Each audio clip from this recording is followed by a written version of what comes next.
Hello every one. അങ്ങനെ ഒരുപാട് നാളത്തെ കാത്തിരിപ്പിന് ശേഷം ഞങ്ങൾ കൽക്കി സിനിമ കാണാൻ തിയേറ്ററിലേക്ക് പോവുകയാണ് സുഹൃത്തുക്കളെ.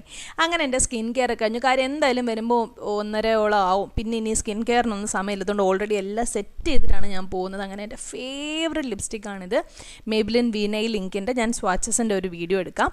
അങ്ങനെ ഞങ്ങൾ പതുക്കെ ലുലു മാളിലേക്ക് എത്തി. ലുലു മാളിലെ തിരക്ക് കണ്ടോ? ലുലു മാൾ അങ്ങനെ ആളൊഴിഞ്ഞ ഒരു അരങ്ങ് പോലെ ഇതുവരെ കണ്ടിട്ടില്ല. എപ്പോഴും 10 മണിക്കും നിറയെ ആളാണ്. ഒരു വിധത്തിൽ സന്തോഷമുണ്ട്. 6 മണിക്ക് ശേഷം പണ്ട് പുറത്തിറങ്ങാത്ത ആൾക്കാരൊക്കെ ഇന്ന് പുറത്തിറങ്ങുന്ന കാണുമ്പോൾ സത്യം പറഞ്ഞ ഒരു സന്തോഷം. അങ്ങനെ ഞങ്ങൾ നേരെ ഞങ്ങളുടെ ഐമാക്സിലേക്ക് എത്തി. ഈ കൽക്കിയെക്കുറിച്ച് ഇങ്ങനെ കേട്ട് എനിക്ക് എങ്ങനെയെങ്കിലും ഒന്ന് പോയാൽ മതിയെന്നായി. അങ്ങനെ ലാസ്റ്റ് ഇനി സിനിമ തിയേറ്ററിൽ നിന്ന് പോകുന്നതിന് മുമ്പേ പോകണം എന്ന് വിചാരിച്ചിട്ടാണ് ഞങ്ങൾ ഈ നൈറ്റ് ഷോയ്ക്ക് എത്തിയത്. അങ്ങനെ ഞാൻ 3D ഗ്ലാസ്സൊക്കെ വെച്ചു. അമ്മ വെച്ചില്ല കേട്ടോ, അമ്മ എപ്പോഴും അറിയുന്ന ഞാൻ അമ്മയും 3D ഗ്ലാസ് വെച്ചു. അതൊരു വണ്ടർഫുൾ എക്സ്പീരിയൻസ് ആയിരുന്നു. 3D ആയിട്ട് നമുക്ക് അങ്ങനെ ഭയങ്കരമായിട്ട് ഫിലിമിൻ്റെ അകത്തേക്ക് പോയതുപോലെ ഒരു ഫീല് ഭയങ്കരമായിട്ട് തോന്നുന്നുണ്ടായിരുന്നു. ഈ ഒരു പോർഷൻ എനിക്ക് ഭയങ്കര ഇഷ്ടപ്പെട്ട പോർഷൻ. ഈ പോർഷനല്ല കേട്ടോ ഞാൻ ഉദ്ദേശിച്ചത്. അങ്ങനെ ഇൻ്റർവെല്ലിന് പുറത്തിറങ്ങി അമ്മയുടെ കോട്ടുവായ കണ്ടപ്പോൾ എല്ലാവർക്കും മനസ്സിലായി കാണുമല്ലോ അമ്മ എത്ര എൻജോയ് ചെയ്തു എന്നുള്ളത്.